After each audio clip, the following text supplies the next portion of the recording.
Screen so we can begin with a presentation here, which has been, yes, great.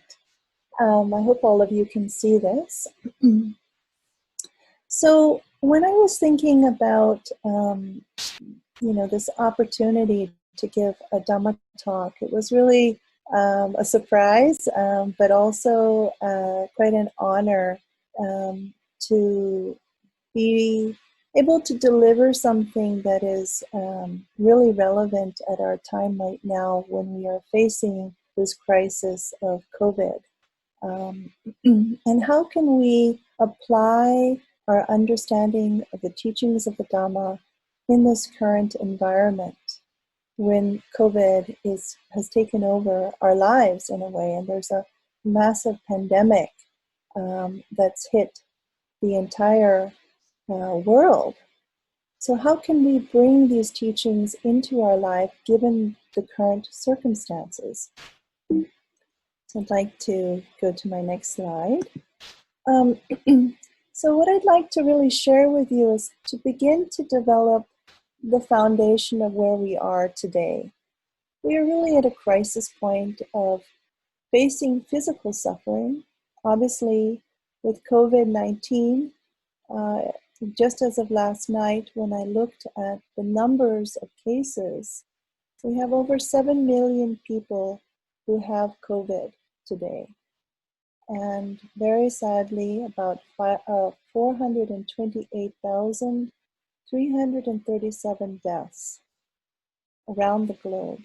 So, as all of you know, it started in this small village in Wuhan, in China, and then very rapidly it spread to around the world. And today, these are the numbers. So within months, really from the beginning of winter to now, our lives have totally changed, completely changed because of this COVID crisis. You can see the map. This is of March 19th. The red dots are everywhere that COVID has spread. It's pretty much all over now. Spread in every zone of our planet. And, the situation in Brazil is very, very awful. It's right behind us in terms of numbers. India is, I get to hear reports what's happening in Maharashtra, especially in the slums. Many people are just dying because there's not enough room in the hospitals for them to be taken care of. So this has really impacted just the physical suffering, our universe here, the planet, as if we are masked today. Many of you know what the coronavirus looks like, but this is what this virus itself has had such an impact in our life. And it's just amazing to see just this microscopic virus that can impact and change the entire world from this. We're also experiencing and witnessing unprecedented emotional suffering. People are so stressed out, great levels of depression, hopelessness, anxiety. The coronavirus pandemic is pushing America into a mental health crisis. Half of Americans have reported that the coronavirus crisis is harming their health, according to the Kaiser Foundation poll. A federal emergency hotline for people in emotional distress registered more than 1,000% increase in April compared to this time last year. And roughly 20,000 people texted that hotline run by Substance Abuse and Mental Health Services Administration. People are not able to cope with the situation emotionally. Their mental health is being affected.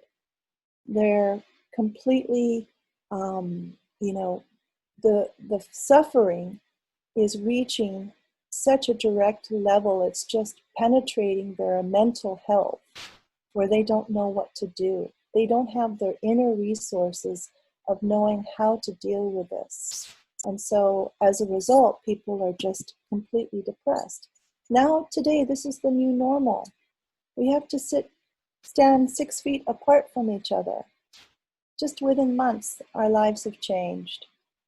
We're no longer able to, receive a friend by holding, giving them a hug or holding their hands, because we're worried if we make any contact with them that we could possibly catch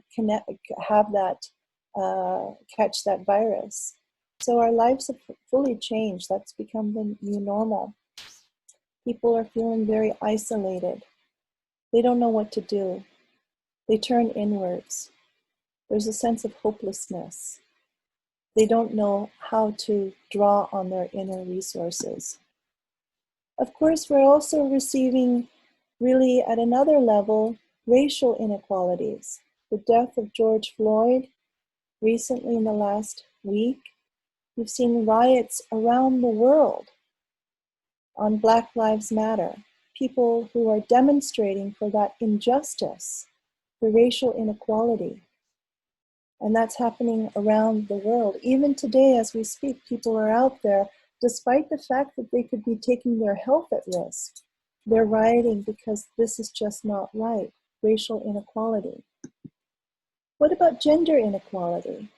Women who are going through massive disparities between their work, professional lives, and this is also becoming more pronounced. Economically, we're seeing terrible numbers in terms of economic data. People have lost their jobs. The economy is in a free fall.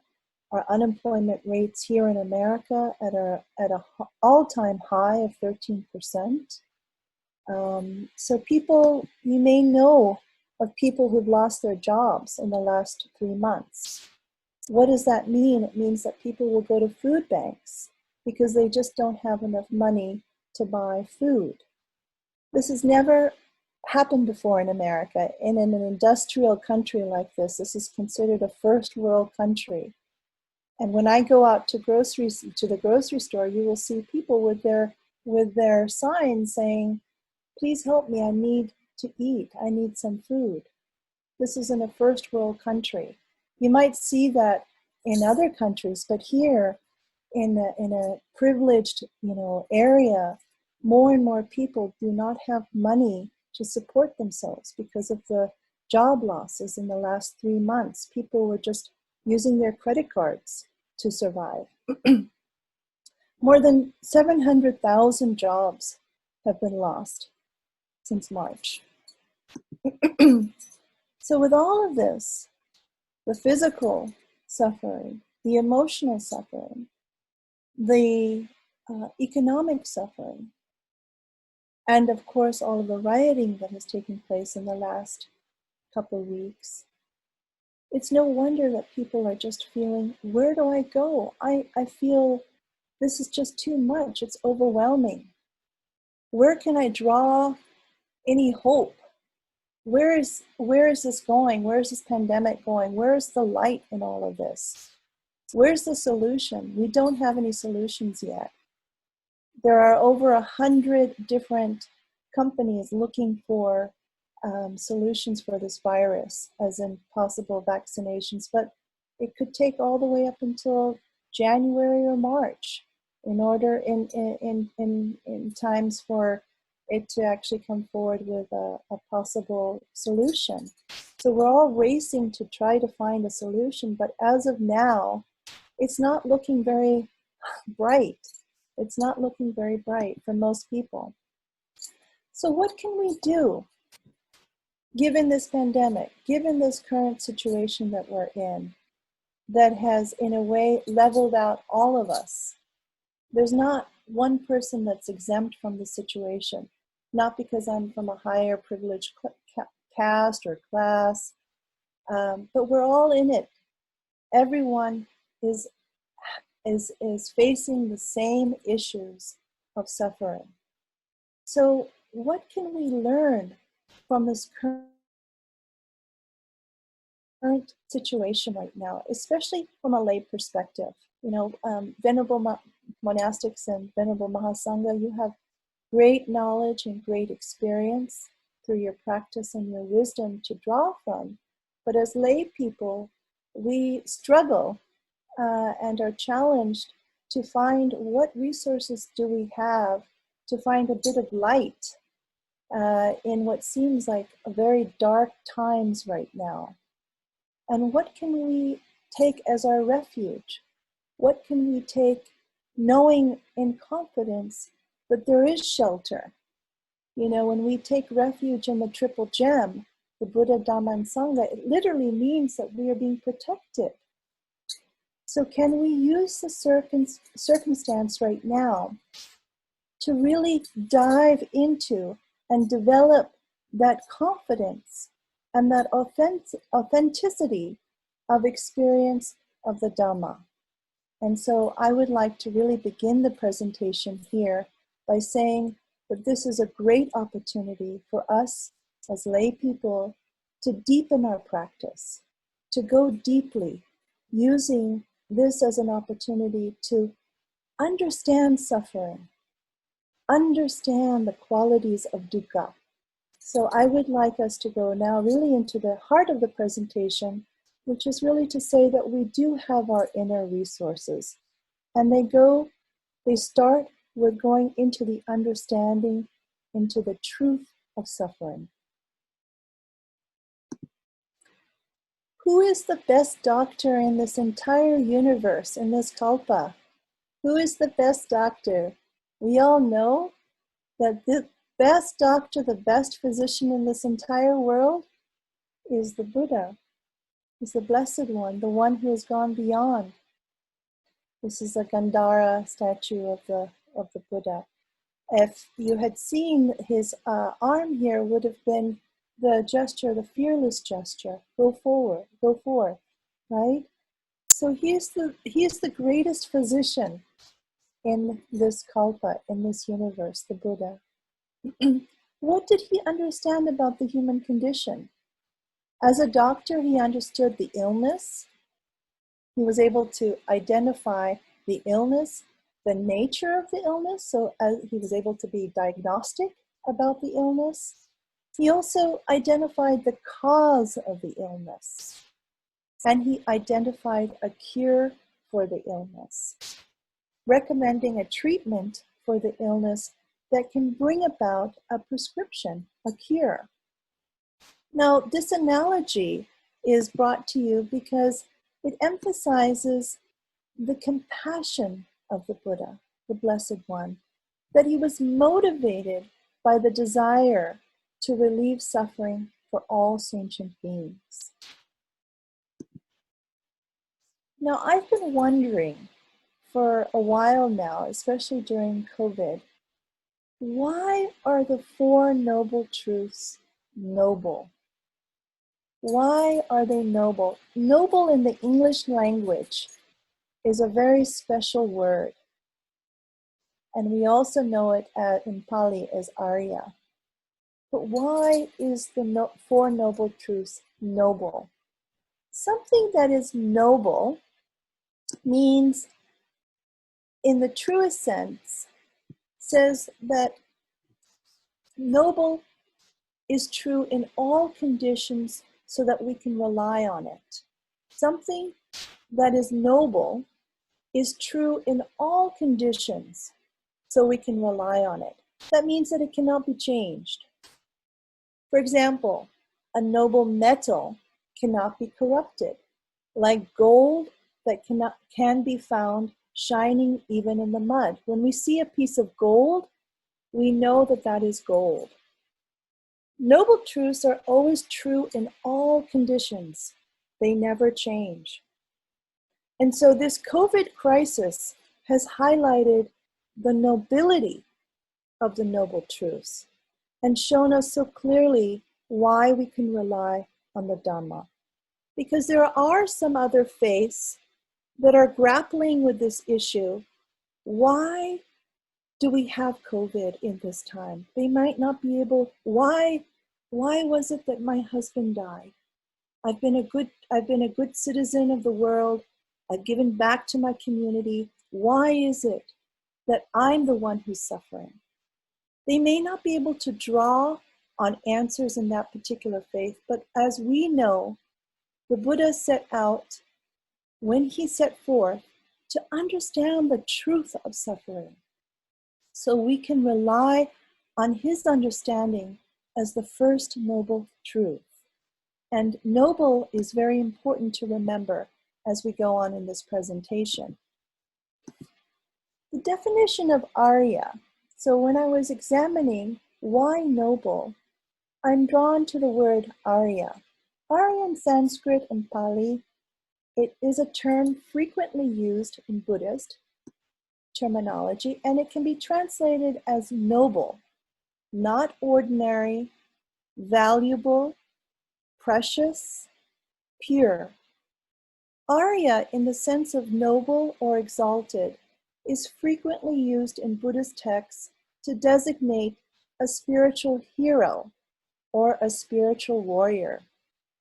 For example, in English, it means not ordinary and precious. And as we found out, it also has the same root as to know, which is the opposite of ignorance. So that's very interesting to note.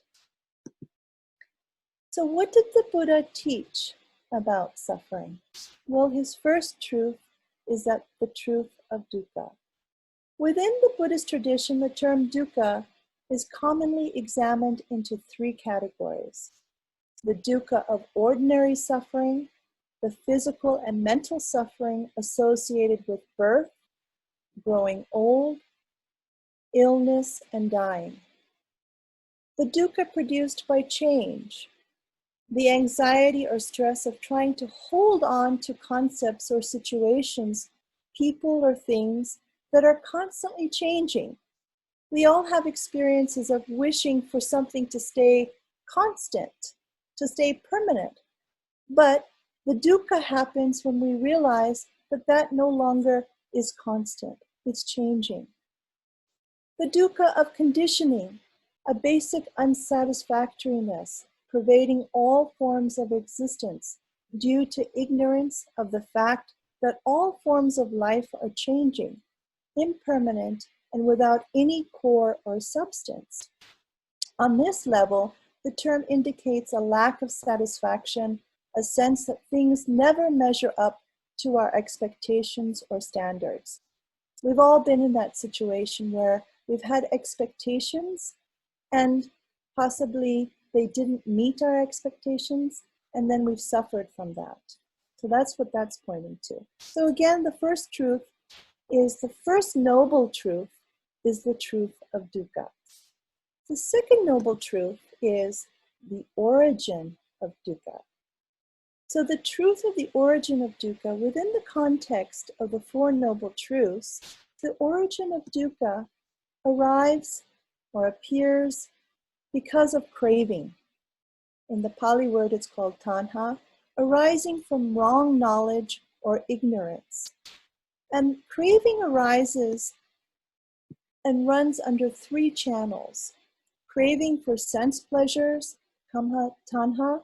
This is craving for sense objects which provide pleasant feeling or craving for sensory pleasures. Craving to be, that is craving to become something, to unite with an experience. This includes craving to be solid and ongoing, to be a being that has a past and a future, and craving to prevail and dominate over others. Craving not to be. This is craving to not experience the world and to be nothing, a wish to be separated from painful feelings. So now what did the Buddha teach us in the third truth? The third truth is the cessation of dukkha. It's the truth, the noble truth, that there is a cessation of dukkha. The term cessation or nirodha refers to the cessation of suffering and the causes of suffering. So once we've understood the genuine causes of suffering, such as craving, tanha, and ignorance, then we can completely eradicate these causes and thus become free of suffering. So that's an opportunity for us to be actually liberated from suffering. This is the third noble truth. Finally, in the fourth noble truth, this leads us to the Noble Eightfold Path, and it is really considered the essence of Buddhist practice. As you all know, the Eightfold Path consists of the right view, right intention, right speech, right action, right livelihood, right effort, right mindfulness, and right concentration. So all of that in itself leads us to a path that ends in the Eightfold Path. Now here is what we are currently facing. Our lives have been uprooted by, as I mentioned in the earlier part, the physical torment. We are under so much fear about whether this virus is going to attack us. There's also the emotional fear. There's the mental stress. There's the economic situation. There's the rioting. There's so many things that are basically, our world has been turned upside down in a way like a hurricane or a tornado, lifting us out of our normal circumstances of habitual ways, which is causing us the suffering.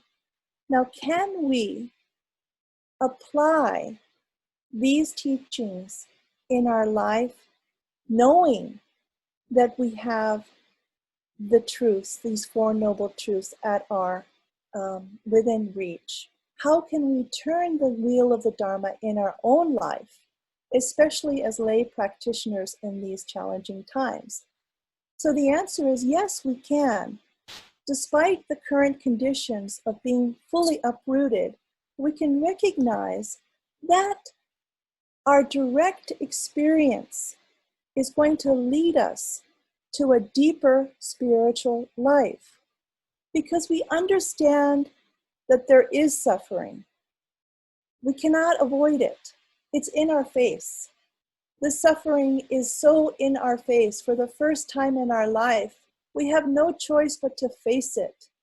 We've had direct experience without fear, which is our first noble truth.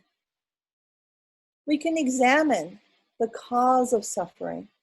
This is a great opportunity right now with our lockdown to examine craving, to examine tanha.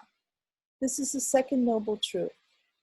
If we realize that craving is understood, suffering can end, and this is the third noble truth. Finally, this gives a light or an opportunity for us as practitioners to lay the foundation for living a spiritual life, a way of living or entering into the Eightfold Path, which is the fourth noble truth. So it's really about bringing the direct experience into our life so that we understand that suffering is actually the entryway into leading a spiritual life. Let's look at craving and concepts. Once we put a name to an experience, our mind begins to fixate on it and shut down what actually is. It limits our full potential. Let's say, for example, that I put a label on this person, my friend, and say, oh, you're depressed. And she or he interprets that label as depression, and then suddenly her whole experience or his experience falls under depression. So the power of naming or the power of labeling shuts down the experience or limits the potential of that being. COVID-19 is a name, and we should use this time to become free of concepts and labels so that we can find the noble silence within. This is understanding craving. To find that noble silence within when we are free of concepts and labels. For example, let's assume that you have pain in your knees when you're meditating. If you relate to the pain without using the label, it begins to dissolve. The suffering that you feel begins to change. And this opens the door to working with suffering, which I call the skillful means or the upaya, of how to deal with this in a skillful way. His Holiness Venerable Dilgo Khyentse Rinpoche, when I was sharing this presentation with Richard, he sent me a little card and he said, what about putting this word here in this presentation? And I thought it was so beautiful. Dilgo Khyentse Rinpoche is no longer here with us. He was a great Tibetan master in the Tibetan Nyingma tradition. And he said, whatever circumstances arise, do not plunge into either elation or misery, but stay free and comfortable in unshakable serenity. Stay comfortable and unshakable. That means it's not moving. Serenity, peace. So whether you are happy or sad, that we remain free and in unshakable serenity. So I thought that was very beautiful to put there. To remember that our human journey is precious. Our life is precious. This extraordinary potential that each of us have been given from our birth. That our journey is truly a precious journey. Our time on this planet is limited and irreplaceable. When we let ourselves see this, we've started on the path of knowledge that leads to success and transformation.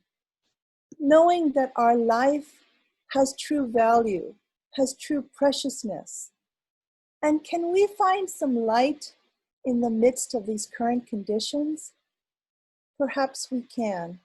Without words and concepts, we can find serenity in all of these circumstances.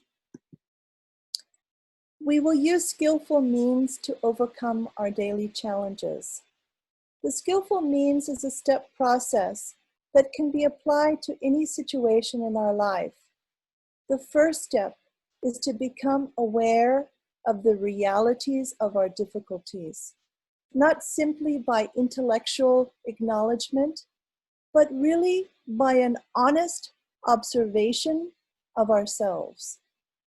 Only in this way can we move towards the second step, which is to make a firm resolve to change. When we have clearly seen the nature of our problems and have begun to change them, we can share what we have learned with each other.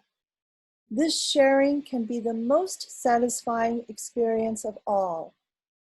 In accepting the difficulty as a whole, we can learn from each other rather than pretending that it was not there.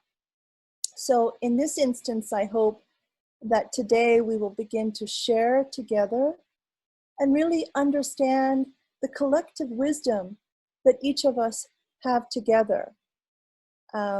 Each of us have had direct experience dealing with suffering, and can we share what we've understood about dukkha? And how are we relating to this in our spiritual life? How have we brought the particular circumstance that we're in to deepen our practice? How have we done that so we can learn from each other?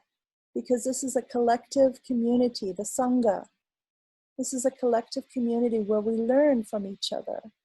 We're sharing our wisdom together and hopefully raising up the standards so that our intelligence, our group intelligence, our collective intelligence is raised by a shared understanding or a shared common wish for good. So we can bring mindfulness into our lives. You know, these are different ways as a lay practitioner we can bring these aspects of Dhamma into our life. By bringing mindfulness into our lives, it means that we're ensuring whatever we do, we'll be doing it to the best of our ability. So we can develop that mindfulness by concentrating on clarity, concentrating on your intelligence, and especially in our work. We can develop practices of mindfulness in anything that we do, whether we are cooking, whether as lay people when we are cooking for our families, whether we are driving. We can apply all of these seeds or all of this precious knowledge that the Buddha gave us in our daily life so that it's connected. So we're not disconnected from it, that we're actually living a deep spiritual life in everything that we do. So here, when we're looking into a camera lens, we need our focus and we need concentration. So how can we apply concentration and focus in everything that we do? If we're not focused and concentrated, we're distracted and we can have an accident. So this young lady, she wasn't concentrating and she had a little bit of an accident here. So it's important to stay focused and concentrated when you're doing something. Otherwise, something, unfortunate can happen. Another way to bring skillful means into our work life is to take care of something small, quickly. Make sure that it stays small. We have these little miniature people at the bottom, but if we're doing something, we want to attend to it immediately. We don't want to put it away in the past and say, okay, I'll do it later. That's not attending to our present awareness of doing it right there now. We can also, at the same time, these are just some of the areas that I'm bringing into how to incorporate some of the teachings into our just everyday life. When we're cooking, we can be more present, right? And a lot of us are doing more cooking in COVID. I have to say that I'm cooking much more than I'm used to. I'm not used to being near the kitchen, and I'm spending a lot more time doing cooking. And of course, you have to be really present when you're cooking. You have to be very attentive to the temperature, to the ingredients, all the different things that make up a meal. You have to be fully present. So we can apply that mindfulness even in our cooking. Now, if you are seeing some resistance in what you're doing, what's really stopping you from being present? That's really important. If you're moving forward and you want to get something done, but you feel like something is holding you back, what is it that's holding you back? Can you let go of that so you can actually present yourself more fully in the experience? You can really be present in the experience itself. So COVID is actually providing us an opportunity that we don't have to be robbed of our inner peace, but perhaps it can give us a chance to deepen our spiritual life in a more rich way. So we can appreciate noble silence. We can spend time in our own homes, or we can go for walks. We can connect with nature. We can really begin to dive into what is noble silence, because we're not seeing many people. We're not having to talk much. We're just having to be with ourselves. So can we go deeper within ourselves to touch that noble silence, to touch that peace, which is so vast and limitless? There's a whole inner space We think that our space is just external, but internal space is also limitless. Can we connect to that? Can we practice loving kindness and compassion by helping another? Can we actually help our friends who are maybe going through a hard time? Can we do a good deed by helping the poor people? These are ways for us to cultivate kindness and compassion during this time. And for example, in Sarnath, so many people were needing food. So many of us as friends came together and we offered food, just rice and dal. But these people are now grateful that they can actually have a meal. So there's many ways that we can go beyond our current circumstances to help another. And recently, having done that, the joy that I had in my heart, even though, of course, COVID is affecting us mentally in a very difficult way, but when you help another, the joy that you get is just unbelievable to help another person. You know, without any expectation, but that you know that you've given to another who needs. That is truly something in your heart that feels so much joy to help another. We can also find inner joy and freedom. And this is a quote from my father. When our inner nature is truly free, we can find within ourselves a wealth of treasure, love, joy, and peace of mind. We can appreciate the beauty of life, taking each experience as it comes up, opening our hearts to find it and fully enjoying it. Realizing these qualities within ourselves is the greatest freedom that can be gained. We don't have to buy this. We don't have to go to Amazon to buy our happiness. We don't have to go to this, very expensive, malls to buy our happiness. We can find it right here, and COVID is presenting that as an opportunity because we are with ourselves. We are not busy doing other things. We have only ourselves to deal with. So if we go deeper in looking, almost like a scientist or like a miner, looking for these precious gems, these qualities that exist in all of us, we can see that joy is there. We can experience the love and the peace of mind, this noble silence. Joy and freedom exist within. Now, how do we care for ourselves, and how do we nurture it in this time? We need to pay attention. Paying attention leads to caring for oneself. We become sensitive to how our actions affect our thoughts and our body and our senses. As you do this, you reopen the channel between body and mind and gain a greater awareness of who you are. Now, so you become more sensitive about the kinds of thoughts that you're experiencing and being kind to yourself. Of course, we can be kind for others, but what about being kind to ourselves? To really, truly have kind thoughts for this being, this precious qualities that we all have, and nurturing it and taking care of it.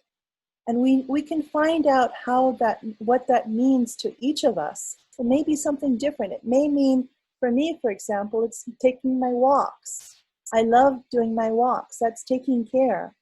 I find satisfaction in just being in nature. So taking care of ourselves allows us to be more present. Even when our focus is on success and work, our first responsibility is to take care of ourselves. For example, this exercise can be done when you're driving a car or any work that you do with your hands. As you work, sense the body starting at the top of your head and gradually letting the attention move throughout the body.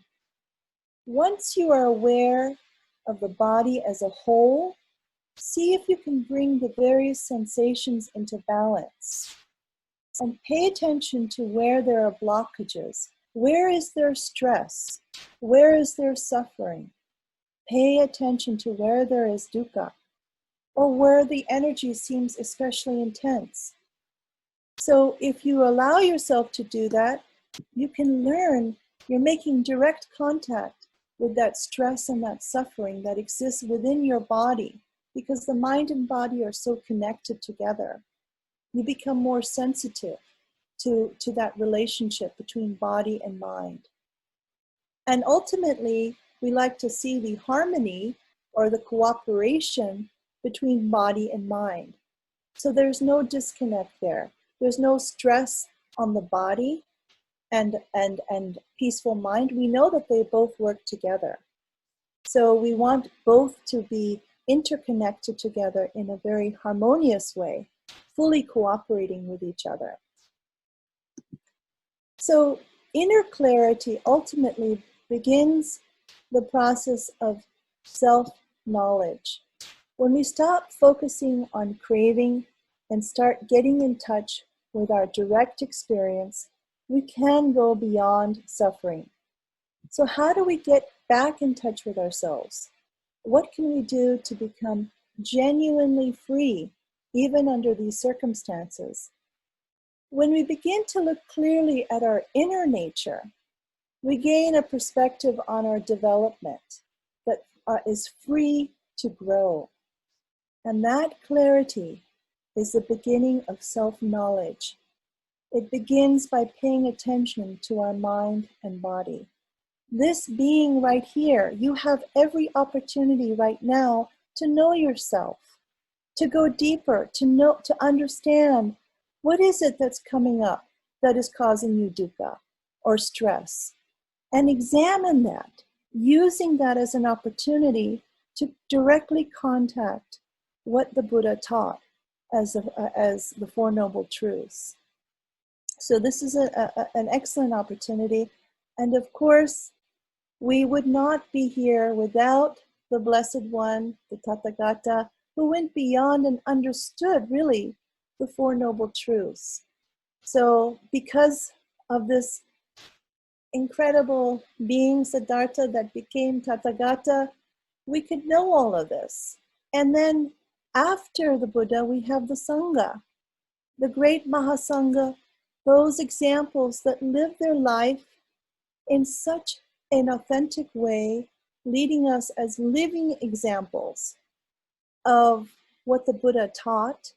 So we have within our life examples that we can go to these great venerables, the great ajahns. We can go to the temple, maybe not by physical, we cannot go to temple now physically, but we are within reach, a connection. We have such incredible karma to be able to draw on resource.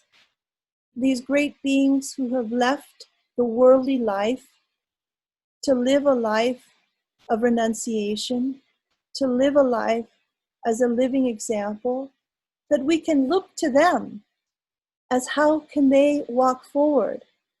So as lay people, we have to draw from our own direct experience, knowing that we have limitations, but we do have our resources around us. We have the Blessed One that went beyond and finally attained enlightenment. And we have the living Sangha who are with us all the way back from the time of the Buddha to now. How many thousands and of great beings, millions of great beings, how many councils to preserve these teachings today until today. And that itself is the Dhamma, the precious teachings that we can draw on today. So because of the Triple Gem, we can really look to a kind of protection, a refuge, even in this COVID experience right now that we have. We have the resources. We are not limited. We can just draw on that and bring it into our life so that it becomes a living knowledge. Really turning our direct experience into a spiritual practice. It's like a goldsmith proving gold is gold and not brass. And you can look to the Pam Sudha Baka Sutta, I think that's what I understand when I did a little research, to know more about that sutta, about the goldsmith, proving gold is gold and not brass. We need to turn our experience into Dhamma experience. We need to know that. We need to examine it. We need to understand it. And once we've understood it, we're entering into the spiritual life. So this is our knowledge. Our knowledge needs to really come into our life, and so that we can really be embodied with that. But there's no disconnect. It's not just a book.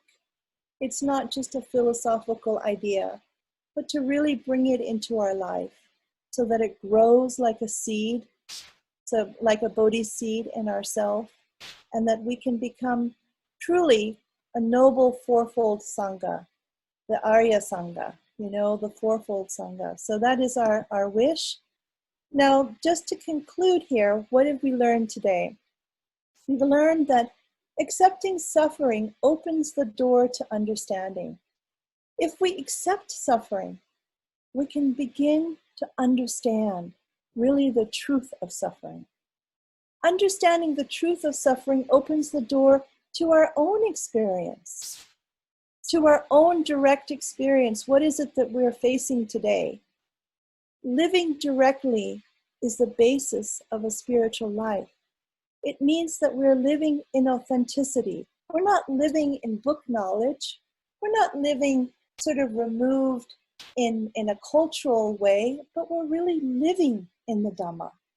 We are bringing the practice into our life and activating our potential as a means to utilize our precious life. So let us use this time to live more deeply and authentically. And finally, continue to wash your hands, keep your mask on, and do remember that body and mind are interconnected, and that ultimately, if we are in balance and harmony, it will impact our everyday living. And so that's my talk, and I would love to hear from the audience, really how you are doing, and how can we learn from each other. So I really would love to hear from you all. Thank you so much for giving me this precious opportunity, and I wish you all very good health. And to the Venerable Mahasangha, I pray that you continue to lead us with your spiritual wisdom, because we need it more than ever. We need the teachings of the Buddha Dharma more than ever at this time. Thank you. Thank you for the WANGMO DIXEY to give a wonderful talk today. For the next, anyone have any question, you can chat and we can ask one by one. With the Kong can do it. Do you have any question now, baby? Collect the question. Okay. Yes. Yeah. Thank you very much, Mrs. Dixey, for a very insightful talk, and especially for lay people at this moment. These are really unprecedented times. We don't really have a lot of playbook or reference that we can go to. So hopefully with the Buddha, Dhamma, and Sangha, that will actually guide us and be able to face all the situation. So one question from the audience is actually referring back to what you actually share about the tanha and the craving. Being human, we just can't help it. We have our craving. So the question is actually asking for some specific mindfulness techniques that you can share that can help us reduce the craving. Of course, we want to eliminate, but at least we are able to reduce the craving in our life. Do you have any specific techniques that you can share? Thank you. Thank you. Well, I think this is really the crux of it, is to understand yourself. And to understand how the mind operates when it comes to wanting something. And so this is very personal.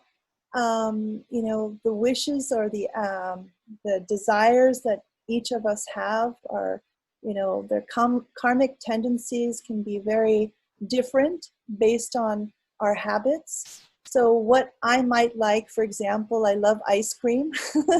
You know, for example, like this is a a very light example, but let's say, you know, maybe, you know, my husband doesn't like ice cream, but he likes something else. But we can see the nature of that grasping quality when we want it. So we observe that quality carefully, and we can almost see the magnetic tendency for us to want it. It's almost like there's no sense, there's no separation there.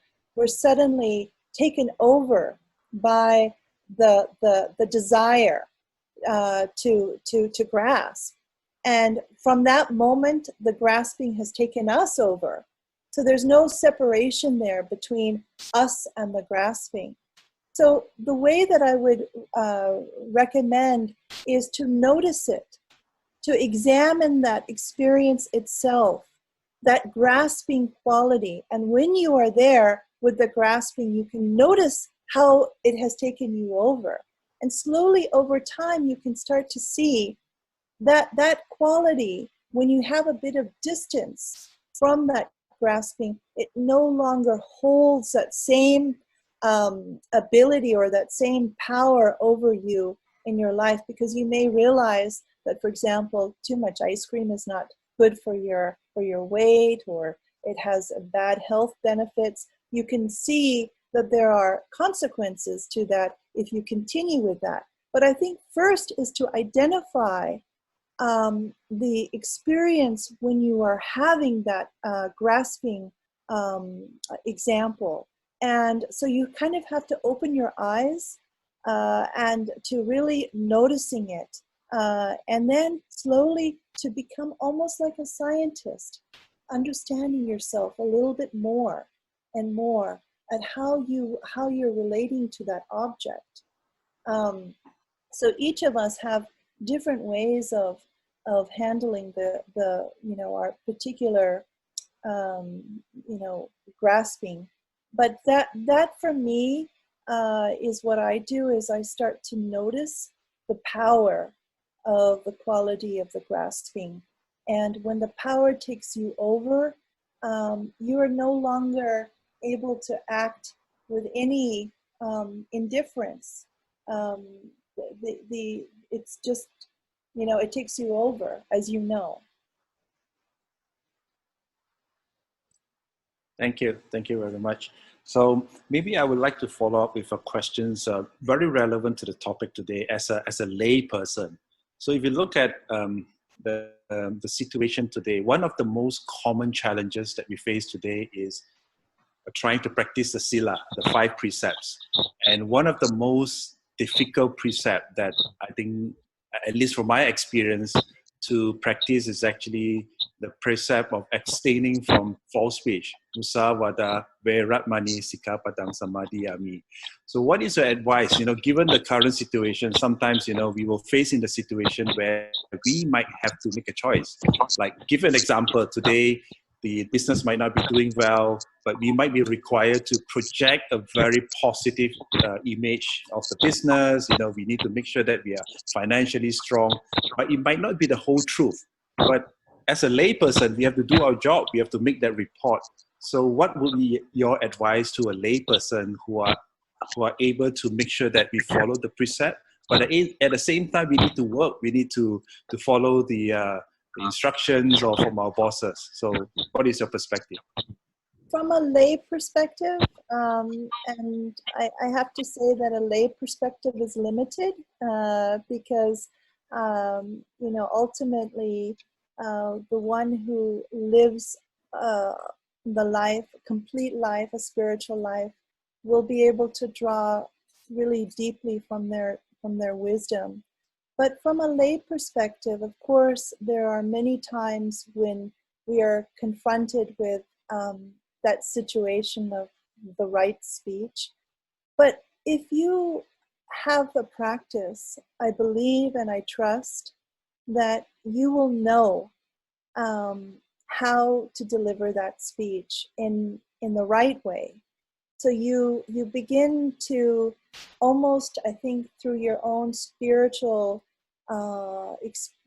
depth or your spiritual life, that you start to err on the side that you should not lie, or you don't want to fabricate, even if it may have some business loss, but there is a voice inside you that can kind of begin to correct that.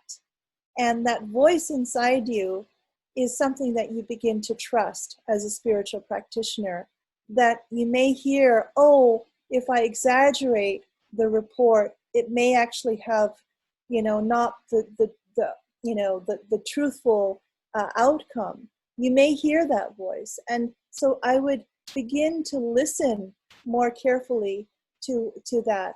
If you start to have that sort of division in your being, so it's trusting and developing that confidence in your spiritual life, knowing that the right thing is the right way, and that becomes the right view. You're entering into the spiritual life, and you start to say, I don't want to do that. You don't have to do it because there's a code of behavior and you're getting a check off. Oh, I did that right. But there's a kind of internal mechanism or an internal compass that says, no, that doesn't sound so right. I don't think I should do that. And just stay more on that side. Thank you. If you may, I would like to follow up with a question with regards to meditation. So this question is actually asking for some clarification in terms of the difference between what we call mindfulness meditation and breathing meditation. Oh boy, this is a more technical question. I think maybe I'd have to ask, a venerable to speak on that. So, yeah, I think I would like to defer to one of the venerable monks. Maybe Venerable Riti, if you could, or Venerable Ajahn Tanat. You could.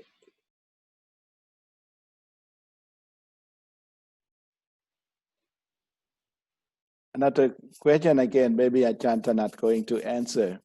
Ajahn Tanat. Ajahn Tanat, where's it? Ajahn Tanat, maybe he can answer, because this is a very good question, and it's a very specific question. The question again. The question again. Yeah, it's a very specific question, and I don't want to, mislead, or I prefer to ask the experts. Ajahn Tanat.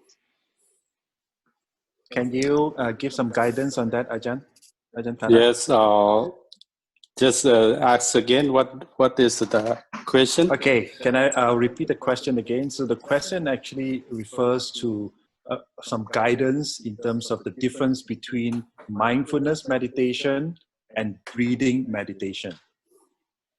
Okay. So maybe you have different meanings of the meditation. Actually, breathing meditation that they translate from Anapanasati Sutta. Anapanasati means breathing in and breathing out. So in order to practice according to Anapanasati Sutta, to gain mindfulness. So mindfulness is the purpose, the aim of practice meditation. Actually, I can classify in Buddhism, there are two kinds of meditation. One is a samatha, means that tranquility or calm meditation. And another one is the vipassana meditation or insight meditation. So both, we have to use mindfulness to develop mindfulness. Finally, to gain the mindfulness. According to the Mahasatipatthana Sutta, the four foundation of mindfulness, that sutta is the main thing as our Theravada tradition. We practice on that. So between mindfulness meditation, as you mentioned, and breathing meditation. So maybe you interpret the meaning or the term, the technical term, but you have to look at the root of this, the term that in Pali language. So breathing meditation means that Anapanasati Sutta. You have to look at in that sutta. And the another one, mindfulness is the sati in Pali. So you have to look at the meaning. But I can explain about two kinds of meditation in Buddhism. So whatever, you have to start from calm meditation or samatha in order to calm your mind to develop into insight meditation. Thank you very much. Okay. Thank you. Thank you. Thank you, Ajahn. And I think our no more question, huh? No more question. Okay. Yeah, when it. Okay. Okay. I think we come to the end, and I want to announce for the next Saturday. I did invite the Ajahn Sona. Ajahn Sona is from the Bergen Kamloops Forest Buddhist Center in Canada, from Canada. Ajahn Sona is from the Ajahn Chah tradition. Ajahn Sona for the next Saturday. And follow the Saturday that Casey Thompson will come. And after that, it from the Sri Lanka. That's what I got now from Sri Lanka. He's from California.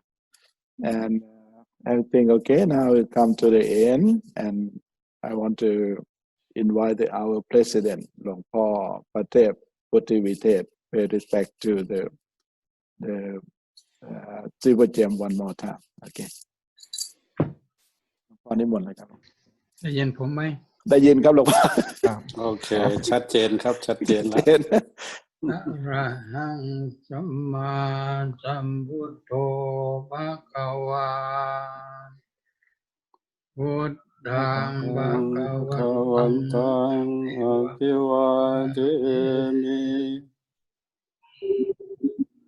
สวากขาโตภควตาธัมโมธัมมังนามัสสามิสุปฏิปันโนภะคะวะโตสาวกสังโฆสังฆังนามามิ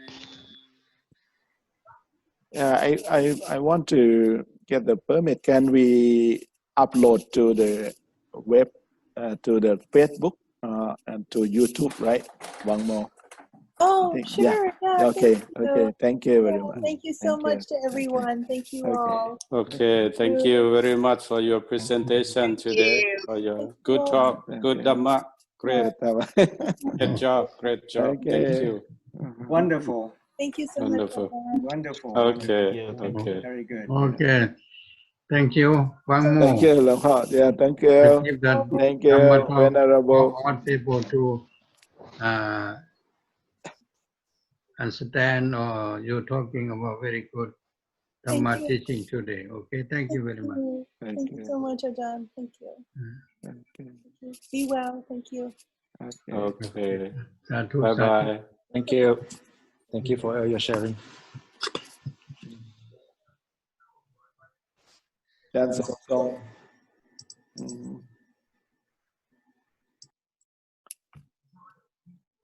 Okay, now anyone want to talk, and you can talk now.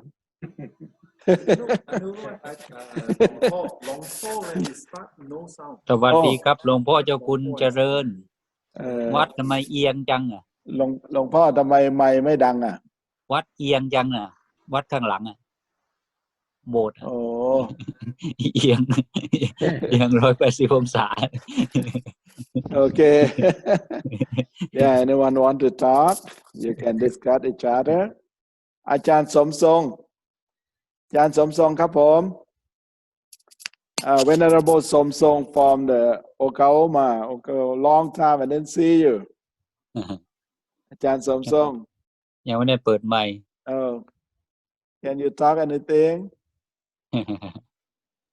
ไม่ได้เปิดไมค์เปิดไมค์ให้อาจารย์ด้วย เปิดไม่ได้ไม่ทำไมเปิดไม่ได้ นั่นน่ะ Can we turn ของ Can we turn unmute?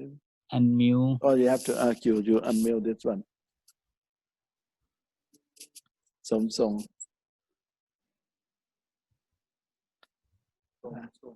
Yeah. Okay. You have to unmute. อาจารย์ unmute อาจารย์ Ajahn have to unmute. Oh, I already asked him to unmute. okay. Just the first time, I think. Yeah, he have to do it himself. Oh. อ๋อ Cannot unmute for him. ทำไมมันหายไปแล้ว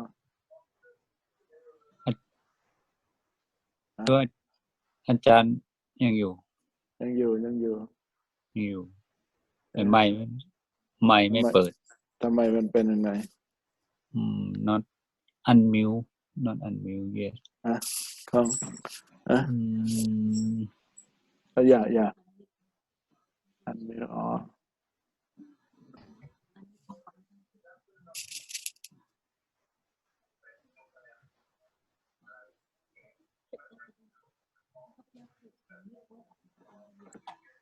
โอเค So he have to unmute himself. Yeah, we can do it.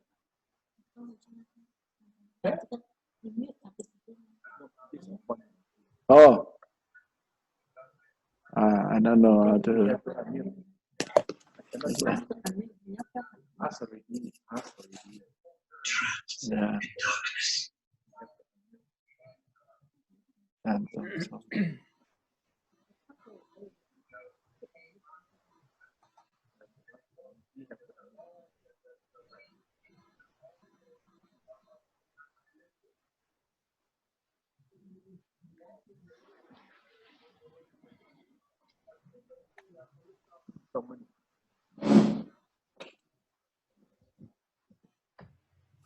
Then you start recording.